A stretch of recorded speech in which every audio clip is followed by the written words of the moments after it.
Mám tu veľký nákup z DM-ky. Potrebujem tie veci vybaliť a používať, tak si ho poďme poukazovať.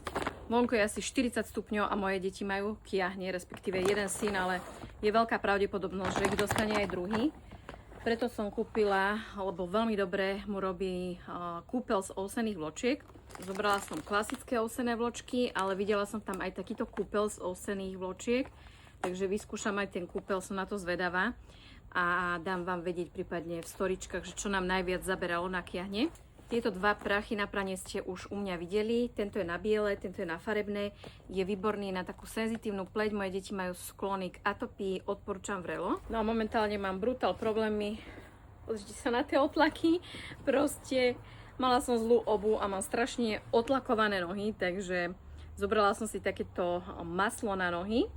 Potom som zobrala tento prístroj, ten šmirgel na pety. Bol inak za výbornú cenu. Ostatné tieto prístroje je vysoká cena, toto stalo do 20 eur. Na toto som videla veľmi dobré recenzie, že vraj veľmi krásne opalenie po tomto kréme a veľmi sa teším, až ho vyskúšam. Zobrala som si na tie moje otlaky takéto náplaste. Ďalej som si zobrala aj s takýmto baleničkom náplaste, ale na pety, hydrogelové. Mám veľmi rada toto mydlo, tekuté, je veľmi lacné, stojí asi iba 70 centov. Bože, môj pes breše, dúfam, že ma počujete. A zobrala som rovno dva. No a zobrala som si takúto penu na holenie. Nikdy som to nepoužívala a som veľmi na to zvedavá. Tieto WC bloky som zobrala od Bref.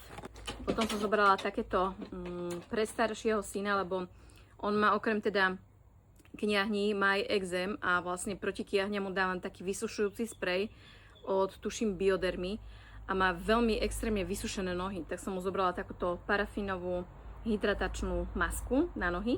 Toto mám po všetkých mojich sociálnych sieťach. Paradoxne malo by to mať takú istú farbu ako ten prípravok od By Rocco, tiež takúto žltú. Je to tiež nejaká vazelínka, ktorá prispieva na peknú farbu opalenia. Novinka v DMK je tento sprejček na ochranu vlasov. Tak ako si ochraňujete vlastne aj tvár a telo pred slnkom, mali by ste si chrániť aj vlasy. Som naň veľmi zvedavá, môžeme si ho rovno ovoňať.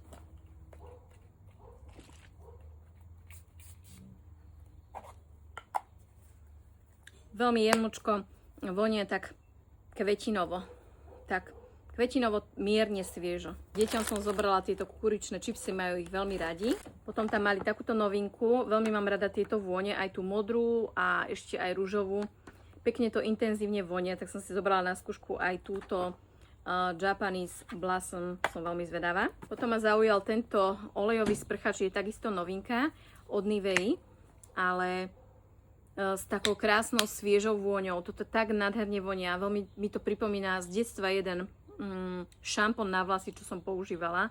Neviem, ako sa volal, ale krásna svieža, taká mangová, ovocná vôňa. Toto intimné mydlo je výborné, lebo je bez parfumácie, odporúčam. No a ešte tu mám takéto klasické mydlo s uhorkovou vôňou.